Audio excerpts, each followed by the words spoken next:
Zimbardo decided to cut short his experiment due to the growing hostility of many of the guards.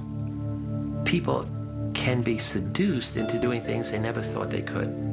There are interesting parallels that are coming up now with Abu Ghraib.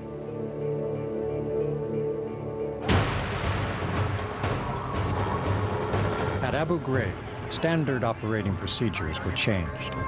Normally, military guards are supposed to protect prisoners. Suddenly, they were asked to soften them up for interrogators. We were never trained to be prison guards.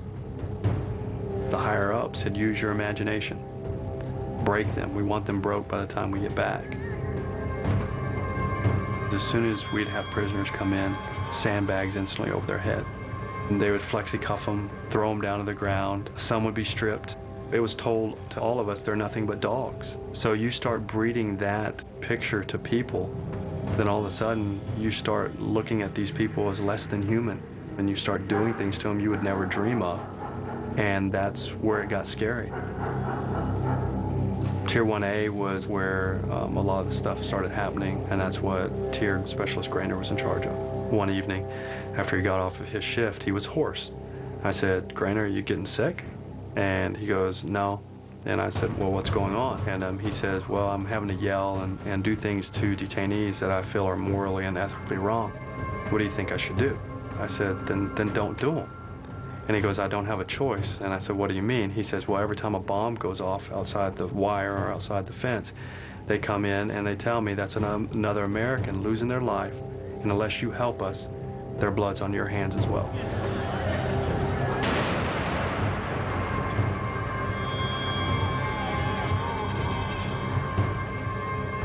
So early on in October, what I saw whenever I walked up to the tier was two soldiers that I had no idea who they were. They had two naked detainees handcuffed to prison cells.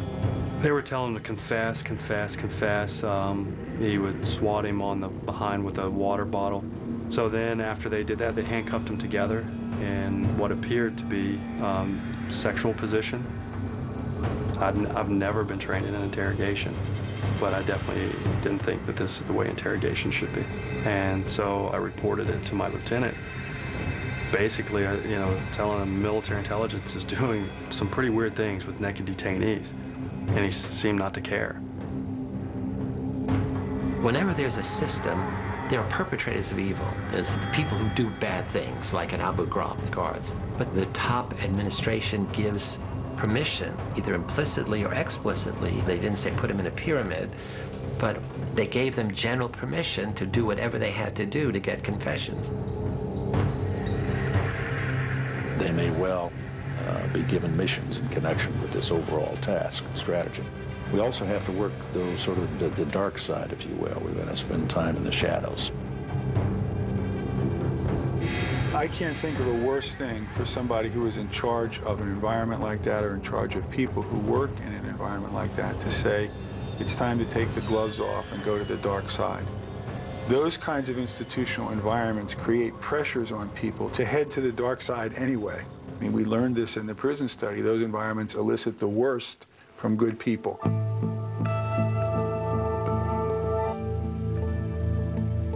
My guess is that 99.999% of our armed forces behave admirably at all times. But it's like the rest of society. There will be a few bad apples that will conduct themselves in ways that we're not proud of. Were there a few bad apples? No. What was bad was the barrel. Who made the barrel? This whole chain of command. I feel terrible about what happened to these Iraqi detainees. They were in U.S. custody. Our country had an obligation to treat them right, to treat them as human beings. We didn't do that. That was wrong. Prior to the Abu Ghraib scandal, Donald Rumsfeld had personally approved a menu of interrogation techniques, including dogs, stress positions, and nudity, that violated long-standing military rules. When you follow an order, you got to be held accountable as well. But the ones that hold the key to that door, the ones that ask you to walk through that door, hold a higher accountability because they know better. I know the situation very closely now because I was an expert witness for one of those guards, Chip Frederick. Exemplary soldier, 9 medals, model father, husband, patriotic, normal, healthy, no sadistic tendencies. Nothing that would indicate he was anything other than an ordinary good guy. And he gets into this place and he is totally corrupted. Sometimes you cross a line, and it's a thin line at any time that can be crossed by anybody if placed in certain conditions. I think it's a hard conclusion from all of the research evidence to sort of say there's nothing inherent in who you are that would necessarily say, I'm safe, I will never cross the line. That research was done 30-something years ago. This is not news, The lessons that were learned, it's been in textbooks, it's been taught in psychology courses. Other research, Milgram, all of these other studies are pointing to those same conclusions. It is the rare person who's able to be in that situation and resist. It's the majority who conform, who comply, who obey authority, who do these things. And that's what nobody wants to hear. We want to all think we're heroes. If we were in that situation, we'd be different. Maybe that's true. But heroes are rare in any society. They are the exception. The rule is the majority. The rule is the base rate is what the average person would do. And so the big message from the Stanford Prison Experiment, the big message from the Milgram Obedience Study, from many of these other studies, is that if you imagine yourself in those being a participant in the studies, you have to say, it's likely I would do what the majority did.